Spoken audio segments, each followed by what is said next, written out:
dignity. This is Child Rights International. This is in reaction to the Ghana Immigration Services work that they did over the weekend. Ghana committed to reformed business environment. This is President Mahama speaking at the Ghana EU Forum. Venture Capital Trust Fund invests 359.6 million Ghana cedis in 20 years. And if you go to the back page, stakeholders discuss sustainable aviation fuels. And Ghana Health Service is partnering with the media in Gambaga to prevent cholera outbreaks. Now, the news center, ex-NIB director sues head of surveillance for 10 million Ghana cedis. Baumia's apology wins hearts. Gold board driving Cedi surge by deepening reserves. Dr. Atufosin speaking here. And 80% of NLA's revenue comes from KGL. This is the comms director of NLA. Women's rights groups alarmed by CJ suspension, and MTN expands home internet access with fiber push. Now, the daily graphic for this morning says nation risks more revenue losses. Tech-led tax systems key experts at national dialogue. Break short-term development planning cycle. President charges NDPC. And during the first term of President Mahama, there was the 40-year development plan. Yeah. Now, when the Akufo-Addo administration took over, the new team at the National Development Planning Commission also put in place another 30-year development plan. So, as a country, we need to agree on what we want to do. Okay. Yeah. If we think that we want a long-term development plan, all of us must agree, and the consultation should be very broad. Yeah. So that we all agree this is what we want to do. Also here, Ghana card blocks prison graduates from national service. Inmates appeal to Parliament to intervene. And local government minister cautions public against Boku conflict commentaries. Back page, AMA, Korle Klottey Municipal Assembly begin decongestion exercise in Accra. Now, the publisher also has the CRI GIS story, and they are paying attention to this. Basically, the Child Rights International is urging the GIS to be a bit sensitive to the rights of the children in clearing street beggars off our streets. Now, Atufosin charges Gold Board to anchor economic transformation. Ayaga condemns gruesome murder of NHI director. And there's a story to do with the removal of the CJ. Citizen demands dissolution of CJ committee, but Sorry says no, that shouldn't be. And if you go to the Punch newspaper, they have an interesting story this morning. Open the doors to dignity. It is backward to keep public washrooms under lock and key. I don't know if you've been to any of our public institutions recently and have asked to use the washroom. Some of them have really nice washrooms. Others, they are always under lock and key. And the newspaper is really highlighting this, and they're asking our public institutions to keep better washrooms and also keep them open so that the public can use them. Dr. Educhum says that he's not endorsed any flag bearer hopeful. This is according to his spokesperson. And there are some other stories in the Punch newspaper. So, yeah, but is it not obvious that Dr. Yawase Educhum himself is considering running as flag bearer of the NPP? Is it obvious? It is. Okay. He's considering. It's obvious that he's considering running, as and he's been doing consultations. He's been speaking to key members of the party, so it's not in doubt. That's why I said it's obvious that he's considering running. The custodian says Gold Board to promote economic growth. Finance Minister, Minority mocks NDC, Mahama's 24-hour economy, now 24-hour doomsaw. Kufo calls for unity against tax leakages. Petitioner alleges conspiracy to axe Tokonu, but Thaddeus Sorry denies meeting CJ probe committee judges. And Prudential Bank CI advocates African-centric AI development. The publisher for this morning says new magic pushing strong cities. Gold Board. Finance Minister assures stability sustenance, and more dangerous rains coming. Meteo Agency warns. I am very sick, but I will be in court Monday. 80-year-old Ameya Ekumfi pleads. Well, Winston, you mentioned the NDPC earlier, so let me start from there, from the center spread of the Ghanaian Times. President tasked NDPC to deliver bold transformative path for development. The president has inaugurated a 37-member National Development Planning Commission with a task to deliver a bold and transformative path for the country's development. He wants the commission to develop a long-term development plan that would transcend political regimes to garners progress for generations. So none of the development plans we've had so far are good enough. A what new is one our is active needed. development plan? Do we have any? I don't. Well, you tell me. No. I mean, the last government set up a 30-year one, right? Mm-hmm. This government says set up a new one. In fact, they were all called frameworks, not plans. Really, 40-year development framework. Amusingly, 30 year. I think- John Mahama, when he was last president, had a 40-year development plan. Have the 40 years passed? The problem, Doesn't, at the very least, bring it back. the problem with development plans, actually frameworks, because the Constitution actually makes provision for a development framework and says that the government should present a medium-term development framework. Yeah. And that's why you had at some point in time Ghana Poverty Reduction Strategy 1 and 2 growth, and then you had the Ghana Shared Growth and Development Agenda 1 and 2, and then we moved to the Ghana Beyond Aid. Yep. And so these The provisions Ghana that at 100 long-term development Exactly, framework vision exactly. 2057. Exactly, and that's just because within our constitution we've talked about how this should be done. The argument put forth always by the proponents of a long-term development plan is the fact that if we agree on what we want to do, and I'm sure we all know where we want to get to as a country, then the frameworks would look at the ways of attaining what we've agreed on as a people. Okay, so this is what we expect the NDPC to do. But once we're working around the constitution again, we should change that particular provision, because sometimes politicians again misinterpret it, and that would say, look, I have my own plan, I'm throwing this away. The assumption was that we're going to have okay, I'm trying to get the right word, not the word I want to use, but we're going to get people applying the constitution in a manner that would benefit all of us. Unfortunately, the people who are supposed to use the constitution, sometimes apply it in a way that hurts us. Anyway. Well, Nimoy Thompson is back. Dr. Nimoy Thompson is back as the chairman of the NDPC. He led the 40-year development framework conversation. I know of what that was done wasn't on there. good enough. They are going to make a new one. I think it wasn't completed. I stand to be corrected. We started work on a draft national infrastructure plan, for example, which we have. We can go through some of those things to coordinate the delivery of infrastructure, roads, internet services, everything. We can look at some of these things and see how we can fine tune these things to be that framework that you come. Ghana wants to get to A. Party A, this is your strategy to get us there. We want to be, say, a category A country in 2050. This is your strategy to get us there. This is your strategy. So nobody changes the target. Yeah. They just propose ways to get us to the target. So we can discuss some of those things. I happened to be present when Dr. Nimoy Thompson had his turn at the Constitutional Reform Committee's hearings. You know, they've been having the consultations with certain identified stakeholders, and Dr. Nimoy Thompson was there to speak on issues of how the Constitution can help protect this space of development planning, right? So that we can rewrite it in a way that actually shackles our governments to one plan. You know, so that it's not really about how long you in particular stay in office, but that these plans are established and entrenched in a way that whomever takes over must continue them. I die for that day. I mean, I can't wait for that. Let me bring you some more stories. The Gold Board is in the news. It's almost on all the front pages. Page 2 of the news center, Gold Board driving Cedi surge. The Minister of Finance says he's hailed the Gold Board as a vital strategic instrument for stabilizing the currencies, the country's currency, and reinforcing Ghana's economic resilience.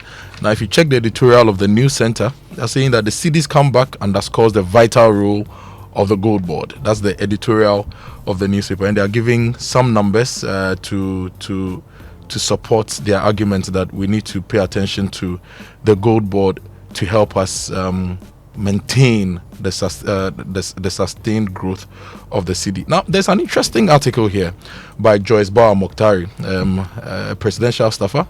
She says the Cedi's rise demands price justice.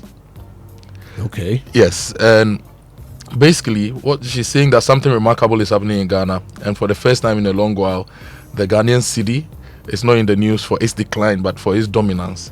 And she says there is renewed hope that the Ghanaian economy is stabilizing on the rise. But while macroeconomic indicators look promising, something critical is missing. The impact of these gains must be felt in the markets, at fuel pumps, and in the pockets of the ordinary Ghanaian. So she is asking for the appreciation we are seeing to be felt in our pockets. And she's talking about business ethics should reflect economic reality. And she says if businesses can raise prices when the cedi weakens, they must also be willing to reduce prices when the cedi strengthens. There's a concept we always talk about. We talk about restock cost and current stock cost. Now, when it comes to traders, in fact, majority of traders, when the cedi appreciates, the conversation you hear most is old stock. You see, we need to, we bought it at this price, and then we bought it at that price. When we bought it, it was very, expensive, and so we cannot reduce it. Now, the moment the cedi depreciates, you expect them to say, oh, but I bought it at this price, so let me just sell it at that. No, they tell you, oh, we need to restock. And now, because we need to restock, we need to actually increase it. Because when we are going to buy it, when we are going to restock, get newer, we'll have to increase the amount of money that we spend. And so it's always that dilemma where people do this. But the reality, I think even the traders now realize that they don't have a leg to stand on, and that the excuses they've been using are just not tenable. When the cedi loses value, they immediately increase their prices. They don't wait for new stock to come before they increase their prices. They increase the prices on stock that they bought at a higher cedi value or at a lower dollar value, right? They increase the prices of that stock immediately. So they make extra profit on that. And then when the stock, when the cedi gains value, then they want 6 weeks. You see, to adjust. The essence of capitalism is that the competing market would inure to the benefit of the consumer or the client. Unfortunately, what we have in this country is an oligopoly. People come together and form a cartel. So they tell you whether they are going to reduce or not. When we talked about deregulation in the petroleum sector, we felt that it was actually going to lead to reduction in prices. Unfortunately, it became an oligopoly where it became a cartel. And so spare parts people to form an association, and they are deciding whether or not they will reduce it or not. Well, while we are all waiting to enjoy the benefits one day of the strengthened cedi, the politicians are fighting over who caused them. Yes. Listen to this. Listen to this.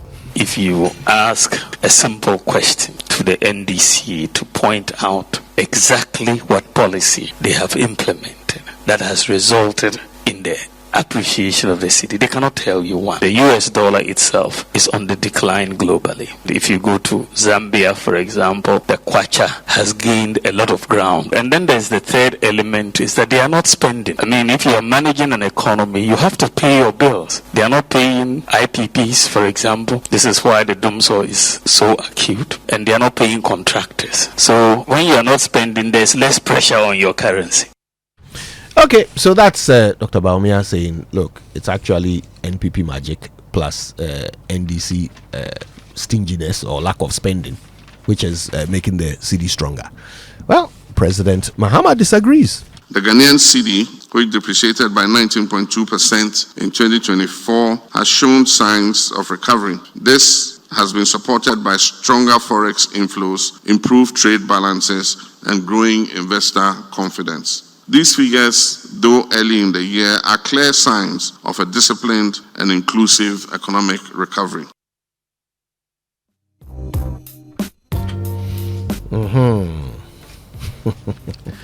So Dr. Baumia says that the government has not done anything. And Dr. Mahama says that the government do all. Oh, the president is not. President Mahama, sorry. I'm throwing around. Is listening. I'm throwing around PhDs.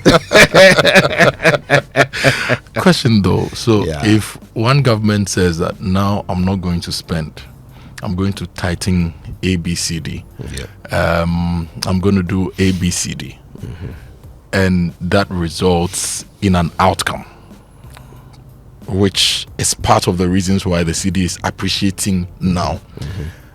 Can it be construed as the government has not done anything? So what? Or we expect the government to spend, make payment. So since they are not making that, and they are not doing what you expect, it means the government has not done anything. So I guess what you are asking is it still not a strategy? Yeah.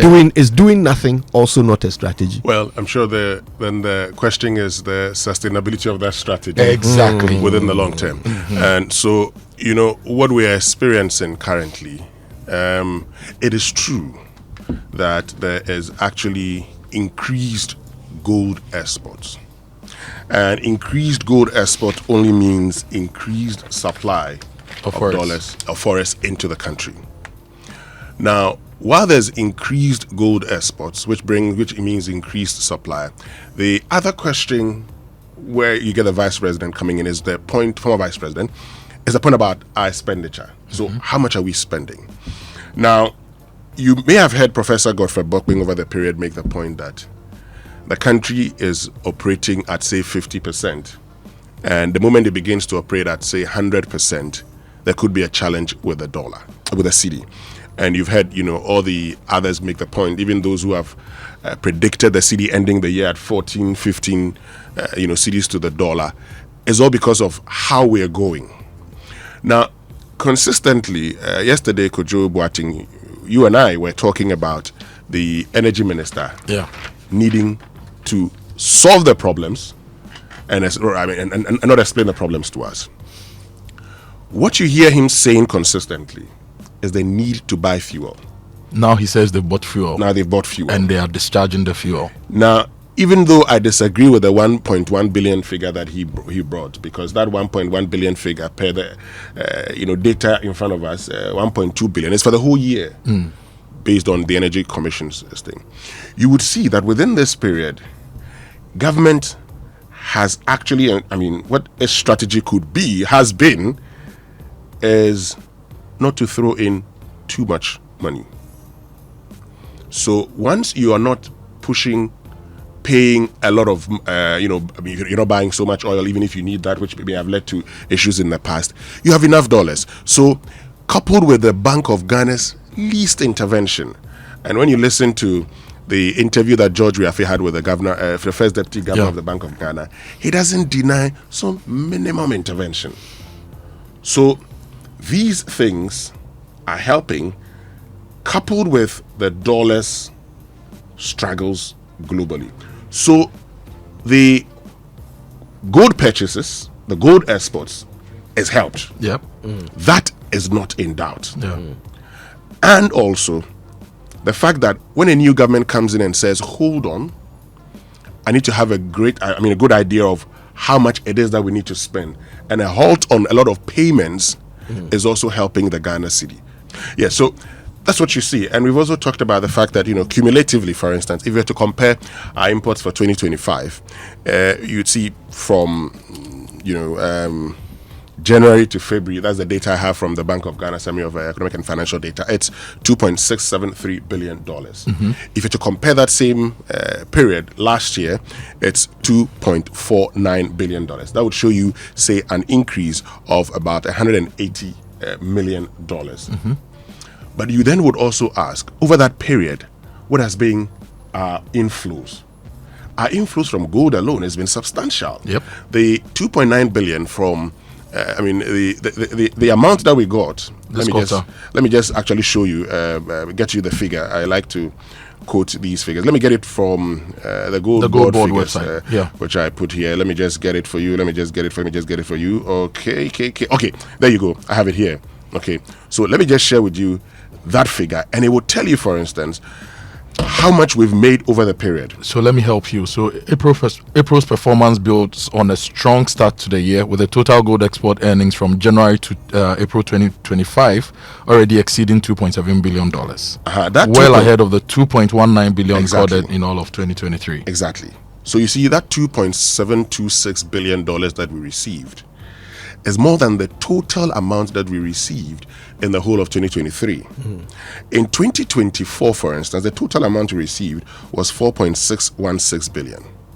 Now, we've actually talked about the fact that gold exports in Ghana in the whole of last year was at $10 billion, and that accounted for more than 50% of our total exports. But this actually includes large-scale exports as well. What the Gold Board is telling us they're doing is that they've had negotiations, discussions with these large mining companies to sell, say, 20% of their gold also to them, which would improve also our foreign exchange earnings. This is the point. The price of gold also within the period has gone up. The price of cocoa is also gone up. So internationally, a lot of things are working for us. But this is it. For me, once things are working for us, internationally and everything, I say you cannot take away the government's, you cannot take away credit from the government. So I won't take away credit from the government. It is the same way. If it goes down, you don't come and tell me international factors. External factors. No. So this is my point. I mean, the point I'm making is that there are external factors. The price of commodity prices have gone up, so they're helping us, and so we're building our reserves. It moved from 8.9 billion at the end of the year to 10.6 billion. Please, as you take credit for all of these things, note that the Cedi is predicted to end the year at between 14 to 15.5 Ghana cedis. At that point, don't come back and tell us what the external factors have been. I think, Winston, the caution should rather be, as you take credit for now, be warned that if you don't do the right things, we could go back to 15. Yeah. So put the right strategies in place so that we continue to gain from this. Because they are denying that we will go back that high. They are saying we will not go back to 15. To be very honest with you, if we do not put in place correct strategies, if we continue like this, trust me. So that's my point. That's how we're going to end that the year. If they are insisting today that because of how good they are as managers of the economy, we will not go back to 15. If they are saying that, then when we go back to 15, it is their fault. I hope you get the point I'm making. I get the point. Because they insist that we won't go there. That means that they believe they have control. And they are the ones who will determine and ensure that we don't go there. And I say, so if we do, it's their fault. For me, Ghana was sick and we went to the hospital. We've been given painkillers to give us immediate reprieve. But the pathogens causing the sickness, we need to clear them out of the system and apply the lifestyle changes. The government has given us the painkiller now, which is working. We need to clear the bottlenecks within the economy, which results in these things, and apply better sustainable strategies so that we keep winning in this regard to keep us all going. Can I just say this before we go for the break? That this Gold Board is also an opportunity for us to seek further accountability.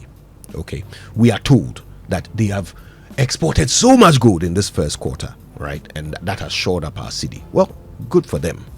But can we also have a list of the companies they bought the gold from? Can we know that? Can we know how much gold they bought from each one? Can we know when these companies were licensed? Can we know if they have EPA permits, whether they are doing responsible mining?